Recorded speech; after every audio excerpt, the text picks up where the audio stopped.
Hi everybody, this is Leo Valant. This is a blog I've written, Revolution from the Top. You can read along.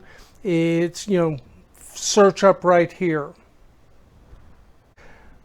Revolution from the Top. There are revolutions and then there are revolutions. Most political revolutions hardly dent their underlying civilizations and their supporting infrastructures. But the invention of the wheel was a revolution.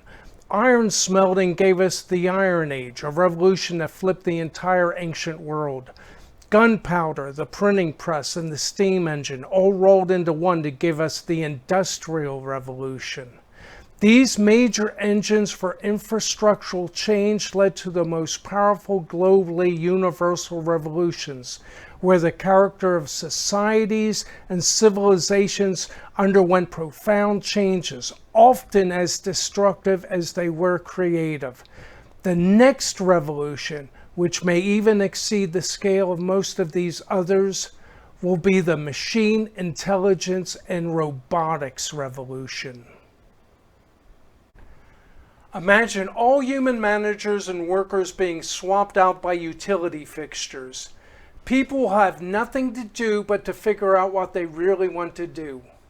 And this may be only 10 years away. We are only waiting on adequate proficiency levels in regards to artificial intelligence and network parallel processing supercomputing. Because most of the world's public and private investments in research and development in AI are going into China, we should expect most of the world's AI surprises to come out of China. My guess is that some very big AI robotics debuts will roll out in conjunction with 5G, which the promotional literature say is custom designed for what they call IoT, the Internet of Things, which is basically robotics.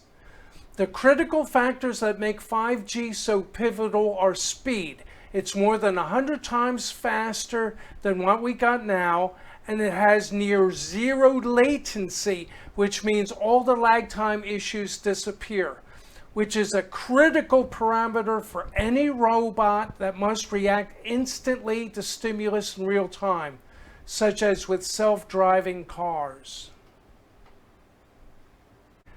And then if we can think of AI as having an IQ, well, that comes with computer data capacities coupled with high speeds. Look at it this way. A mouse and a man have the same speeds and effective AI logic controlling the intelligence coming out of their brains. The only difference is capacity. Men are smarter because their brains are bigger.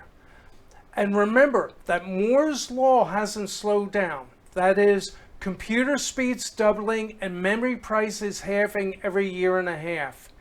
And now we have multi-core parallel processing that can multiply up those effective speeds just by designing in more cores into the basic chips.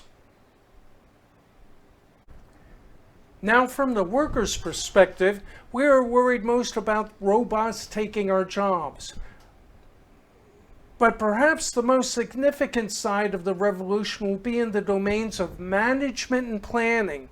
You see, with large enough truly representative fields of data and sufficient capacities of supercomputer power, we'll arrive at what we call data-rich supercomputer predictive modeling systems.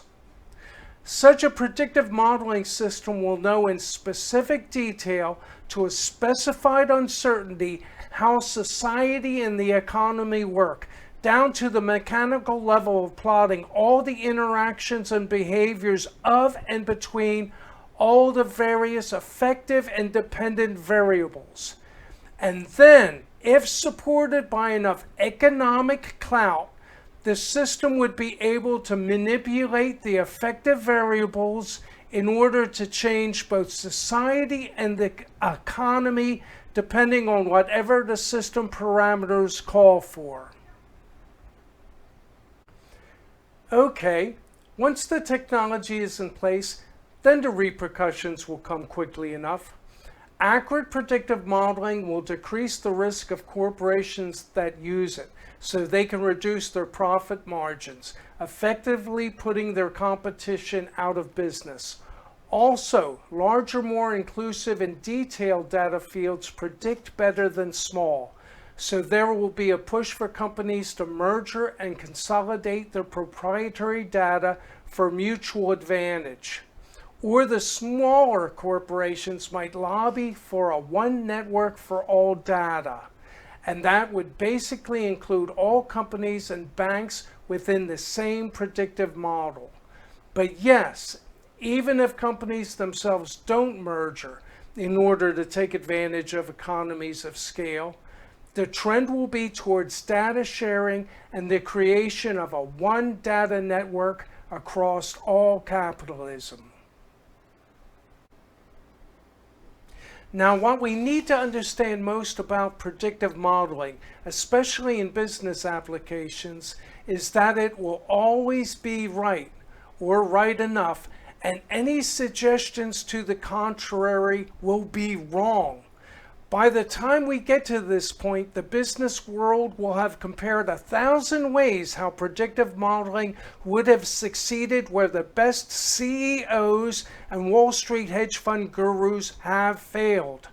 To not follow a data-rich supercomputing predictive modeling plan will seem foolishly irresponsible, a sheer dereliction of fiduciary responsibility.